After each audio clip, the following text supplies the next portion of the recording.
I begged Becky, my wife, not to take the jab, but she insisted, and with every jab she got sicker and sicker, and then she died. I didn't take the jab, so I was able to take care of Becky right up to the end. All our neighbors took the jabs. Most of them got sick and died, and their vacant homes were looted and vandalized. I just finished digging a grave for Becky when I was spotted by a health department surveillance drone. A short time later, a mobile vax van was dispatched to our location. They started to beat down the door. I was waiting for them inside with my 12-gauge shotgun. When they burst through the door, I gave them a hot injection of double-aught buckshot. I took my guns and my bug-out bag and vanished. I lived in the ruins of buildings during the day. It was only safe to go out at night. I covered myself with a Mylar blanket from my first aid trauma kit, so I wouldn't be visible to the surveillance drones with the infrared cameras. One night while I was scrounging for food, I encountered another scrounger. "Are you unjabbed?" she asked. "Yes," I answered. "So are we," she replied. "I see you have some firearms. How much ammo you got?" I told her I had about 400 rounds. "Good," she replied. "My name is Ellie. If you want to join us, you can return with me to our base camp." We walked all night through the dense forest, wrapped in our Mylar blankets. Ellie told me her story as we walked. Before Ellie had joined the Unjabbed Resistance, Ellie was a trauma nurse in a big city hospital. Soon after the jab campaign began, Ellie started seeing an increasing number of patients injured in car crashes and workplace mishaps. The patients were confused, and this inability to concentrate seemed to cause the accidents. The scans revealed lesions and brain shrinkage consistent with spongiform encephalopathy, mad cow disease, and Creutzfeldt-Jakob disease. Every one of the patients with this rapidly developing dementia had received the jab. There was something in the jab, possibly Lewy bodies or prion-like proteins causing the neurodegeneration. But Ellie's situation became more precarious. The hospital administration told Ellie she had to get the jab to keep her job. Ellie said it felt like she was being pressured to sell her soul to the devil, so she quit her job at the hospital. Ellie could see signs of the impending catastrophe in the faces of friends, family, and strangers. Ellie began to prepare for the worst, and months later, the worst happened. Millions of people succumbed to the dementia. Ellie began her long journey out of the chaos and joined the resistance of the Unjabbed.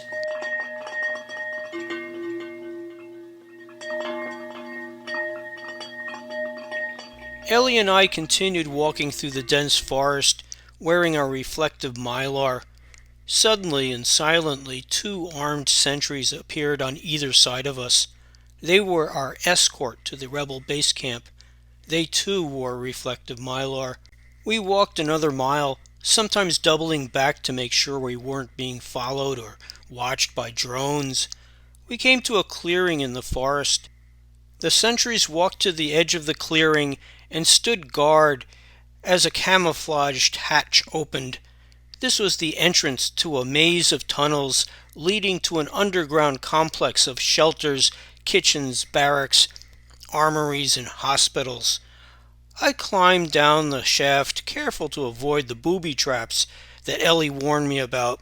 Ellie and I reported to the base commander, Roger Dexter. Everyone just called him Roger. He stood behind a desk covered in maps. Roger looked up as we entered the bunker, and Ellie introduced me. Roger began telling me his story. Before the event, that's what Roger called it, the event, Roger was an executive at a big financial company.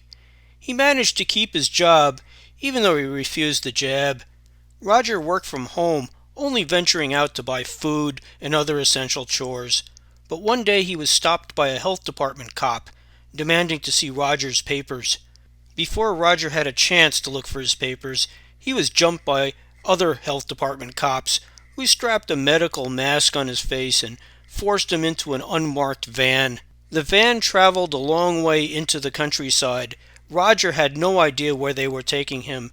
After several hours, the van arrived at Camp Well Rest, a recently built quarantine facility surrounded by a high fence with razor wire. Roger stayed in a comfortable bungalow in which he was required to stay inside except for the 1 hour of recreation on his front porch. But at all times he was required to wear a mask. While Roger was in quarantine, riots broke out in cities in defiance of the lockdowns. Counterinsurgency measures were brutal. Cities were destroyed, infrastructure ruined, populations decimated. Roger was transferred to a makeshift facility in an abandoned shopping mall, repurposed as a quarantine prison. Roger's head was shaved, and he was forced to share a filthy cell packed with other prisoners. Roger was now assigned to clear rubble in the bombed and burned city.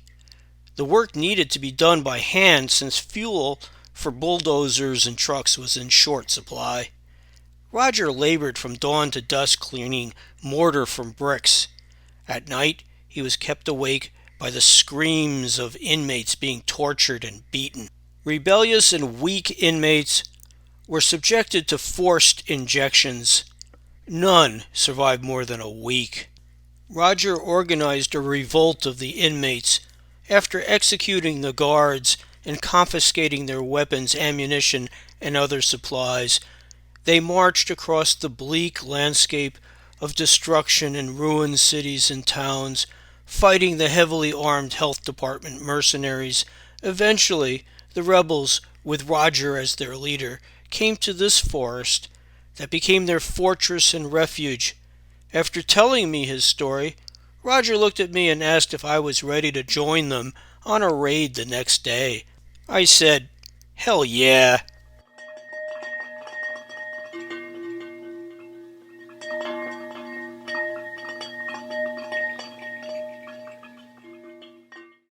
Three small kids, a boy and two girls, stood in the open.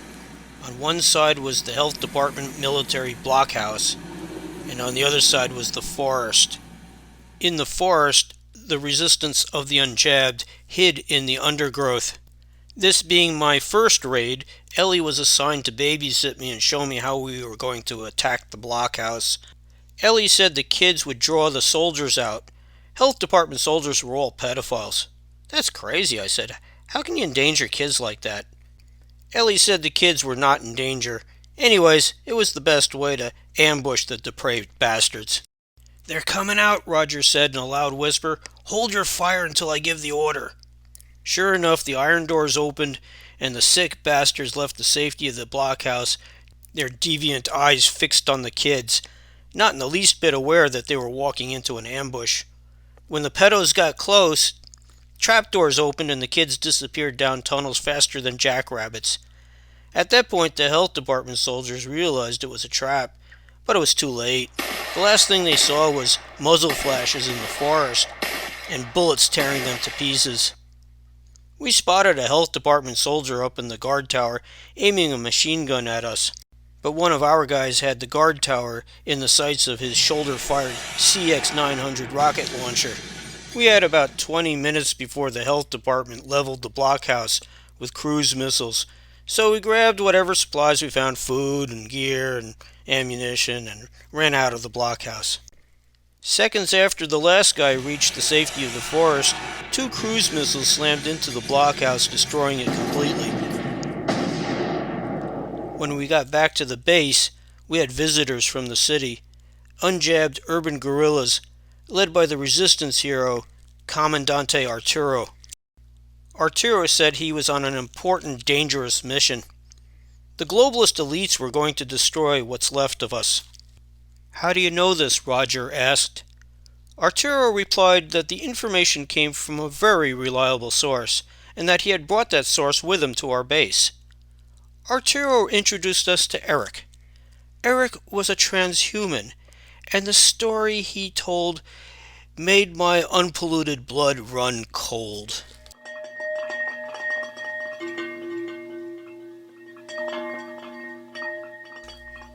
We all listened as Eric the transhuman told us his story. He was abducted by the health department when he was a child. They removed his blood to make adrenochrome.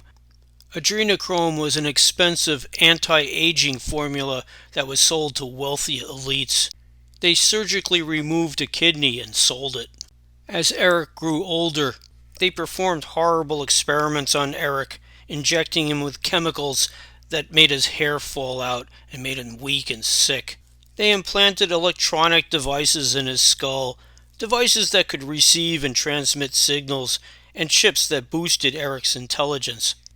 For several hours a day, they strapped Eric to a table and subjected him to intense electronic radiation. Eric was forced to eat a regular diet of bugs. When they were done experimenting on Eric, they injected him with the clot shot and left him to die in a dumpster behind the laboratory.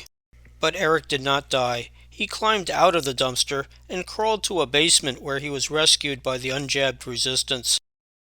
Resistance doctors began the process of detoxifying Eric. First, they surgically removed the snake-like clots from his arteries. The doctors gave him herbal infusions that reversed the effects of the clot shot. When Eric recovered, he accompanied the commandos on their raids. Eric used his sensitivity to electronics to identify health department communications and surveillance targets to be destroyed. On one of those raids, Eric began receiving signals from a communication relay tower. Eric listened in to a top-secret, high-level meeting of global elites, the World Domination Federation. Their leader, the High Priest of the WDF, addressed the global elites about their disappointing effort to depopulate the planet. Their plan to jab billions of people with the clot shot only killed a paltry 600 million people.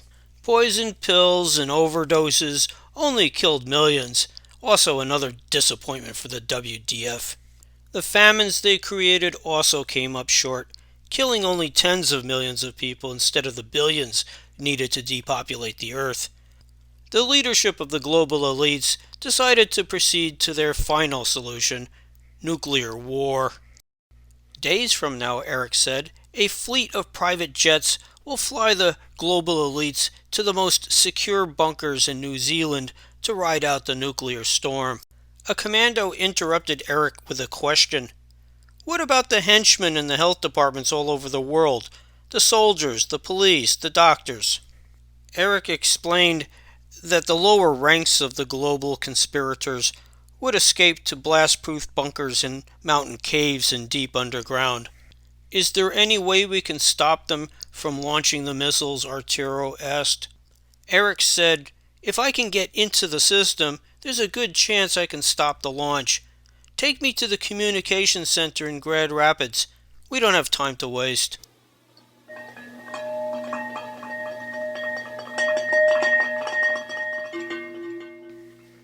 Eric the transhuman continued telling us about the World Domination Federation's secret plan to reduce the human population that started with the jabs, which only killed hundreds of millions, and now nuclear war, which would kill billions of people. Eric told us the plan would be put into effect very soon, a matter of days in fact. First, a coded signal would be sent worldwide to the global elites and their collaborators to seek shelter in their assigned bunkers. The elites would board private jets bound for New Zealand and other destinations in the southern hemisphere, where there was the best chance of surviving the nuclear storm. Their collaborators and enforcers, the doctors, health department cops, soldiers, and mercenaries, would find refuge in underground fallout shelters located in remote regions of the northern hemisphere. When the blast doors close, the launch sequence begins. Minutes later, missiles will emerge from their silos and streak towards their targets. The initial wave of missiles will be answered by counter-strikes, igniting firestorms across the northern hemisphere. When the smoke clears, there will be nothing left but ruins. No human above ground will survive. I can't let them do this, Eric said. You must help me. If I can get into the communications center in Grand Rapids, If I can hack into the system, there's a chance I can disrupt the launch sequence. Commandante Arturo spoke next. The communications center will be well guarded by the health department, police, and mercenaries. We need all the fighters we can get. Are there any volunteers? No resistance fighters wanted to be left out of the battle to save human civilization. A strategy quickly came together. We would march on Grand Rapids as a combined force. Under the cover of darkness, Commandante Arturo would take his best commanders to attack the health department's strongholds north and west of the city. Those attacks would divert health department forces away from the communications center south of the city. Meanwhile, Roger would quietly lead a smaller unit through the ruins of the commercial strip towards the communications center. Morale was high as the resistance fighters prepared to move out. This was the last chance, the decisive battle between good and evil. We marched together through the forest. We didn't conceal ourselves from the surveillance drones. We wanted the health department to expect an undivided attack. Commandante Arturo's commandos split up into units, first striking the health department barracks west of the city with mortars and rockets. Snipers cut down soldiers as they fled from the burning barracks. Further north, another commando unit attacked the airport, where the health department operated their surveillance drone command center. Attack and counterattack, the commandos kept up the pressure on the health department. As soon as we heard the sounds of battle to the north, our small band began our southern journey through the ruins of the commercial district, the malls, the fast food restaurants, the gas stations. We made our way through the desolation and destruction. In the distance, the massive communications center loomed before us. We managed to reach the gates of the communications center undetected, and then suddenly we were intercepted by a vehicle filled with armed security guards. Staring down the barrel of a .50 caliber machine gun, Roger ordered us to surround Eric. "Protect Eric," he said. "Protect him with your lives. He's our last hope." But then, something strange happened. The security guards left without firing a shot. Then a much relieved Eric explained what just happened. "The guards just received the signal," Eric said. "They're leaving for the bunkers now." Sure enough, the communications center was abandoned. They left so quickly they didn't bother to turn any of the equipment off or lock the doors. Eric got to work right away, hacking directly into the central command center, brushing past barriers and breaking into the highest security levels at lightning speed. Just minutes after Eric broke into the system, he announced that he had interrupted the missile launch sequence. Roger asked Eric whether he could also hack into the Chinese and the Russian systems to prevent the launch of their missiles. "No need for that," Eric replied. "It's all the same system." Then Eric sent out messages by shortwave radio to the entire world explaining what had just happened. The radio operators then spread the good news that the global elites and their accomplices' plan to destroy humanity had failed. There was still work to be done. People all over the world discovered the bunkers and welded the doors shut, trapping the evil ones inside. It's only been a few years since humanity triumphed over the global elites. Those of us who survived have only begun to restore everything we lost. However, we remain armed and vigilant against a resurgence of evil. And what happened to Eric the transhuman, the man who saved billions of people from annihilation? All Eric wanted was a small farm where he could raise chickens, and that's where Eric is today.